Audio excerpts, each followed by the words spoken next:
Seguro que alguna vez hemos esperado a que el café se enfríe justo lo necesario para poder beberlo. Pero, ¿y si llevamos eso a escala industrial? ¿Cómo se sabe el momento exacto para, por ejemplo, endurecer el acero? Pues hoy vamos a resolver precisamente ese misterio, el del tiempo de enfriamiento, un desafío de ingeniería con unas implicaciones de lo más sorprendentes. La pregunta del millón parece sencilla. ¿Cuánto tarda un trozo de metal al rojo vivo en enfriarse? Pero predecir ese momento exacto es un reto fascinante. Y os adelanto que la respuesta no es una línea recta. Hoy vamos a descubrir juntos la física que dibuja esa curva. Para empezar, vamos a situar el problema en el mundo real, porque esto no es solo un ejercicio teórico, no. Es un proceso industrial fundamental conocido como templado, y en él cada segundo cuenta. La escena es esta: una pieza de metal calentada hasta brillar que se sumerge de golpe en un tanque de aceite. ¡Zas! Eso es el templado.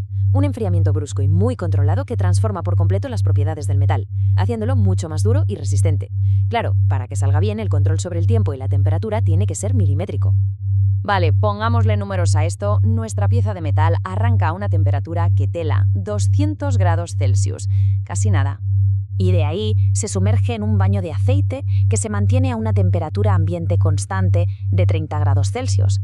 Este es el entorno que va a robarle todo ese calor. Y aquí está nuestro objetivo, el quid de la cuestión. Para que el endurecimiento sea perfecto, necesitamos saber exactamente cuándo el metal ha alcanzado los 50 grados Celsius, ni más ni menos.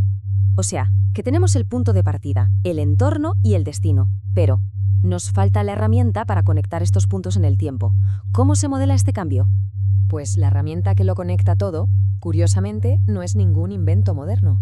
Es una ley de la física, descubierta hace siglos, que gobierna cómo las cosas se enfrían.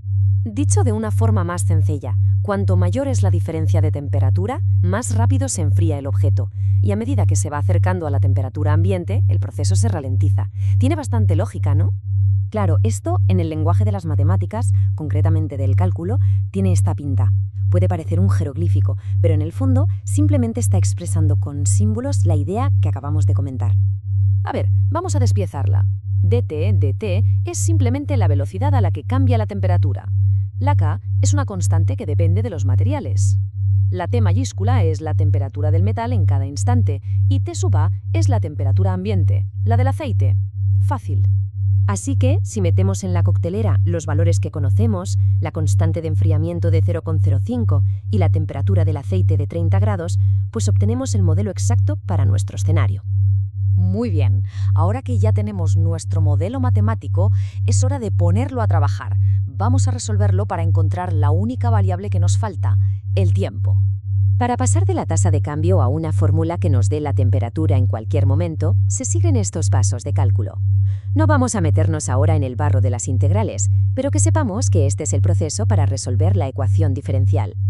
Y ¡chachán! Esta es la función específica que describe perfectamente la temperatura de nuestra pieza de metal a lo largo del tiempo. Ahora sí que tenemos en nuestras manos el poder de la predicción. Si representamos esta ecuación en una gráfica, no vemos una línea recta. Vemos esta curva, una caída exponencial. Fijaos cómo la temperatura se desploma al principio, cuando el metal está muy caliente, y luego el descenso se vuelve cada vez más y más lento a medida que se acerca a la temperatura del aceite. Con nuestra nueva y potente fórmula, solo tenemos que introducir nuestra temperatura objetivo, 50 grados, y despejar la única incógnita que nos queda, el tiempo, o sea, la T. Y aquí está, la respuesta que buscábamos. Después de resolver la ecuación para T, el cálculo nos da el número mágico, 42,8 minutos. Ese es el momento preciso para conseguir un templado perfecto. De libro. Pero ojo, la verdadera revelación aquí no es el número en sí, sino la forma de la curva que nos ha llevado hasta él. Entender este patrón nos abre las puertas a un concepto mucho más universal. Esta es la conclusión fundamental.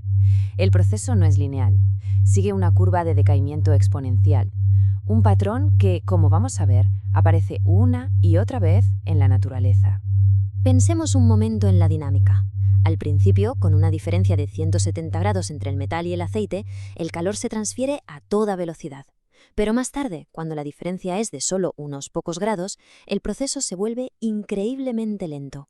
La prisa del cambio, por así decirlo, disminuye. Y esto es lo que es realmente fascinante. Esto va mucho más allá del templado de metales. La desintegración radiactiva, la descarga de un condensador, incluso cómo un fármaco se disuelve en el torrente sanguíneo, todos siguen una curva muy parecida. Así que la próxima vez que veamos algo cambiar, podemos preguntarnos si sigue esta misma curva oculta. Porque una vez que se reconoce este patrón exponencial, de verdad que se empieza a ver en todas partes. No es solo una fórmula matemática, es, por decirlo de alguna manera, el ritmo con el que el universo tiende de forma natural hacia el equilibrio.